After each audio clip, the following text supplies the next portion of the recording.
Now these scathing accusations from a former Facebook executive about how the company handles hate content and misinformation.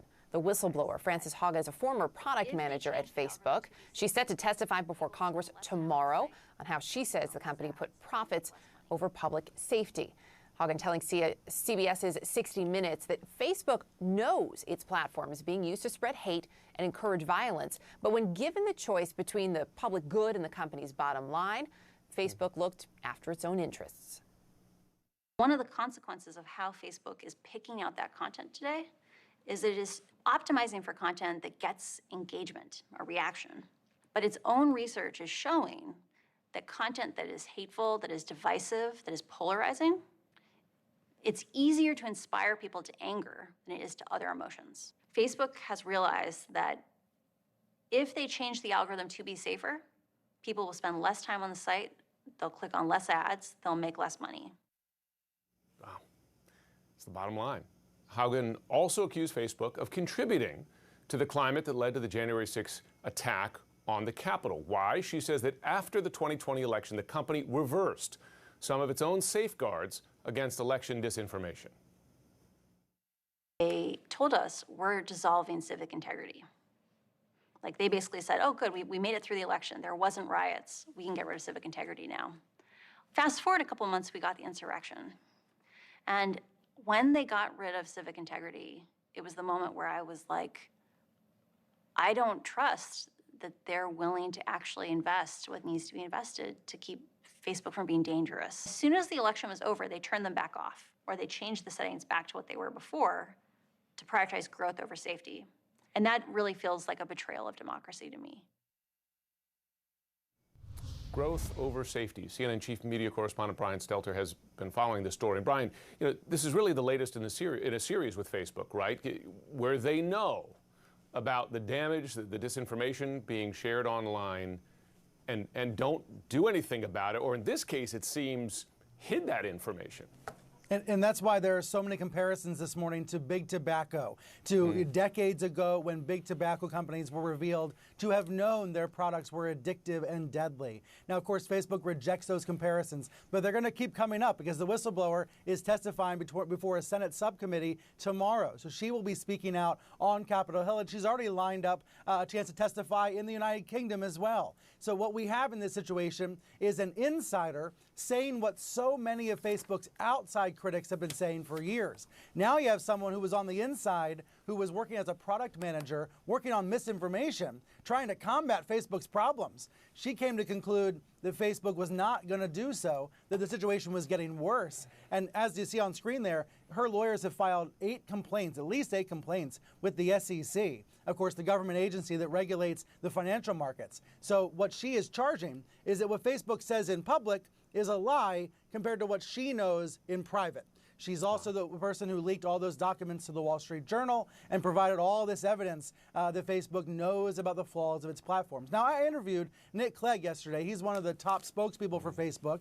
And essentially, he advances the argument that no social media platform is perfect, but we are trying our best. Here's a part of what Clegg told me. I think this is a good example of the company doing exactly what I hope people would expect we should do, which is not pretending that everything is perfect on social media. It isn't.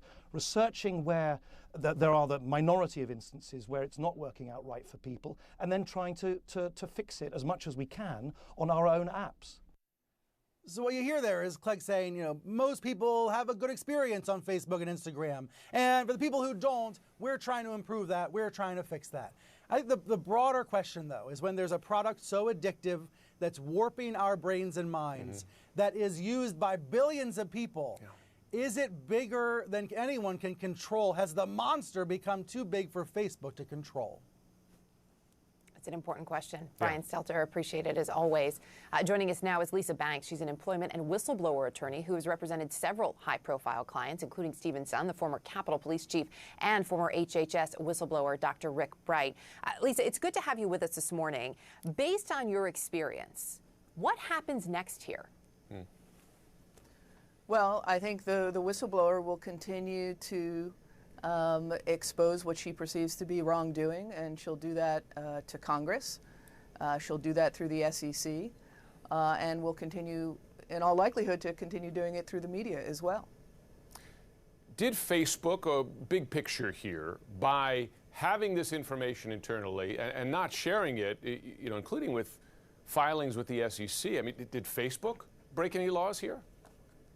It's possible. That would be the basis of her SEC filing, which is that what Facebook was saying publicly to Congress, to regulators, to the public was false, and it was misleading to investors. And that can be a violation of SEC laws and regulations, and so that is the basis of her SEC filing.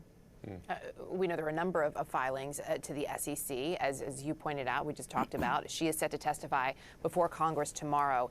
In terms of also providing these documents to the media, is that generally what you would also advise a client to do to make sure that this information gets out? I mean, how important and how wise is that part of what we're seeing? Well, it's risky to do it, for sure. When you reveal information to government agencies, the SEC, Congress, that's generally protected. But when you go to the press, when you give the Wall Street Journal thousands of documents, that's a little riskier. But sometimes it's necessary because what a whistleblower is trying to do is expose serious wrongdoing in the hopes that change can be effected. And if you go to the SEC or sometimes even to Congress, you're not assured that that information will get out, that you want to shine a light on this. And sometimes going through the media is the best and the only way to do that. So it often is a necessary step for whistleblowers. I mean, we saw that in the Trump administration, for instance, concerns that following the internal process could be quashed, right, by partisans, and you saw folks who then went outside that process. My question to you, big picture, is, are whistleblower laws written to sufficiently protect whistleblowers like this from criminal prosecution? Well, depending on where they bring the information. So obviously, if she's protected in going to the SEC, for example, she may not be protected in going to the Wall Street Journal. Right. And it's entirely conceivable that Facebook will bring some sort of civil action against her, breach of a non-disclosure agreement or misappropriation of trade secrets or something like that. But just because they can doesn't mean they should.